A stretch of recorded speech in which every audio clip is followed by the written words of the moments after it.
This is Into Math 3rd grade, lesson 14.2. Partition shapes into equal areas. I can divide shapes into parts with equal areas and write each equal part as a fraction. Please gather your workbook and a pencil and turn to page 390. We will begin under Build Understanding. Part 1 asks, how can you divide the rectangle into 6 parts with equal areas? You may want to pause and try this part on your own and come back, or you can follow along with me. You may want to trace this shape and then cut it into 6 parts yourself with scissors, and you can try that at home, but I'm going to show you how to solve this on the paper. First, I'm going to draw 2 lines, and on each of these rows there are 3 boxes, so you know where to draw those lines.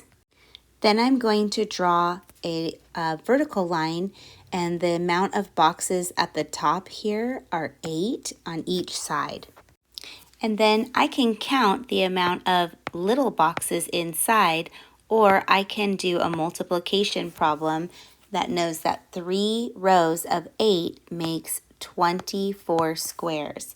And so there are 24 squares in all of these little rectangles that I've made because they are all 3 by 8. So we can answer question A. How do you know that the parts are equal in area? We can answer that each part covers 24 unit squares, so the parts are equal in area. The next part asks, what fraction of a whole rectangle is each part? And we see that there are 6 total parts, and we're looking for the fraction the whole rectangle is each part.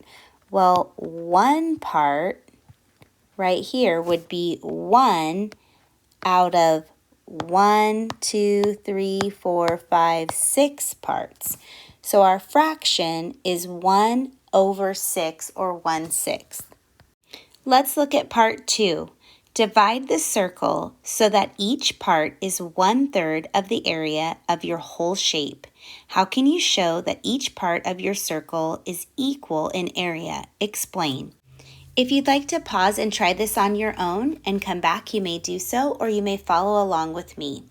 So I know that I can make an upside down Y on this circle, and that's going to create 3 sections, and then I'll have to make sure that they're all equal.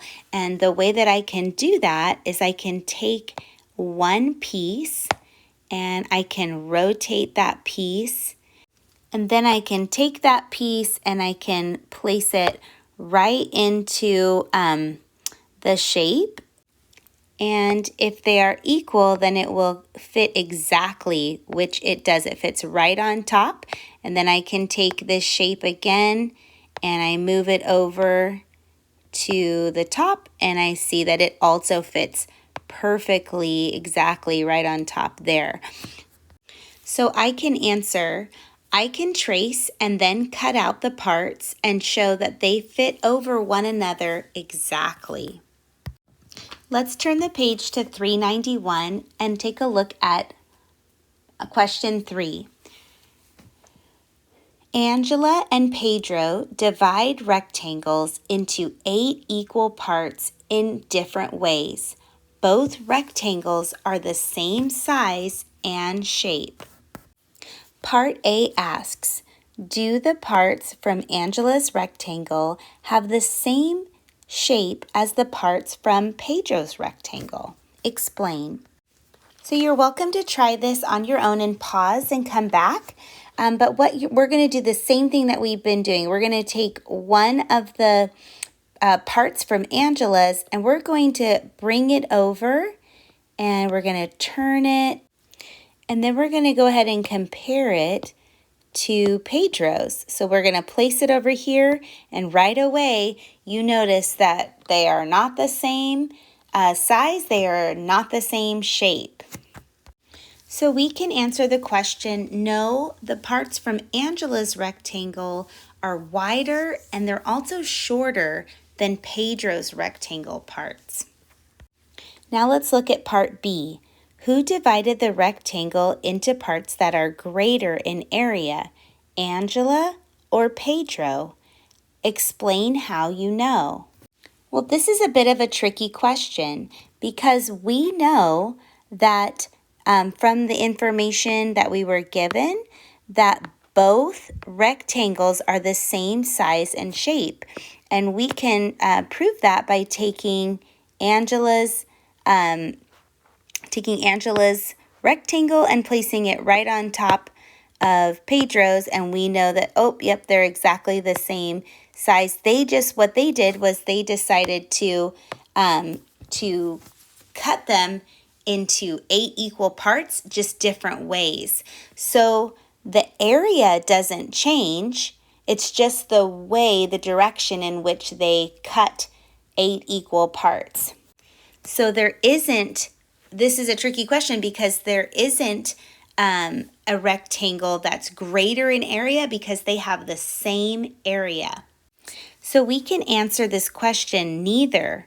They both divided the same size rectangle into 8 equal parts, and it does not matter if the equal parts have a different shape because they are still the same area. If you would like to go back and rewatch this video, you may do so, and you can pause along the way as needed.